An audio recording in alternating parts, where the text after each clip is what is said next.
लोकसभा चुनाव में India today axis माई India के एग्जिट पोल में बीजेपी की अगुवाई वाले एनडीए की भारी जीत का अनुमान लगाया गया है। हालांकि एग्जिट पोल एनडीए को मिलने वाले मुस्लिम वोटों में गिरावट का संकेत भी देते हैं।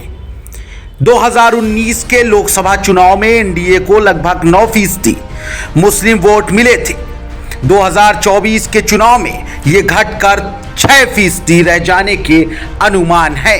दूसरी ओर कांग्रेस के नेतृत्व वाले इंडिया गठबंधन को मुस्लिम के जबरदस्त वोट मिलने की उम्मीद है।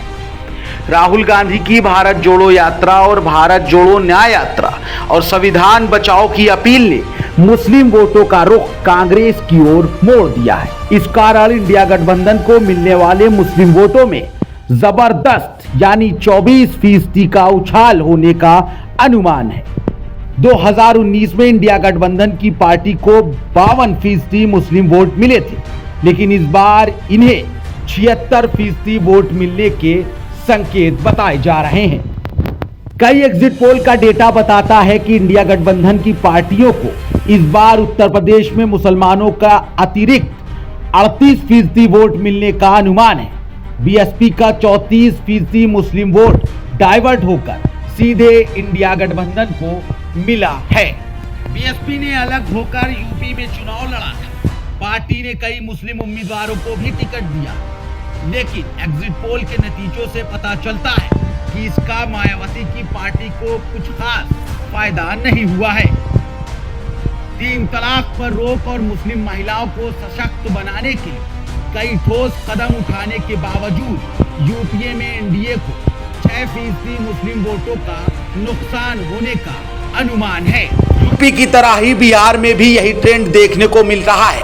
यहां इंडिया ब्लॉक को मुस्लिम के 16% वोट ज्यादा मिलने का अनुमान है। इनमें से 5% एनडीए और 11% अन्य पार्टियों को वोट मिलने के संकेत बताए जा रहे हैं। बात अगर पश्चिम बंगाल की करें तो पश्चिम बंगाल में ममता बनर्जी की टीएमसी को भी 2% मुस्लिम वोट का नुकसान होता नजर आ रहा है।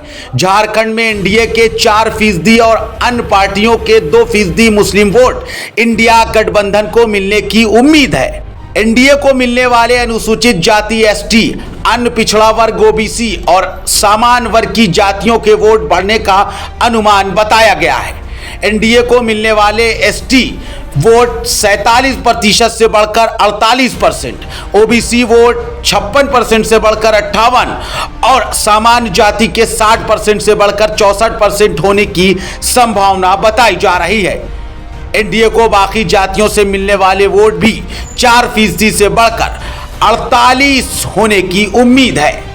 लेकिन देखना यह होगा कि 4 जून को आने वाले भारत के लोकसभा चुनाव के मतगणना में आखिर इंडिया की जीत होती है या एनडीए की।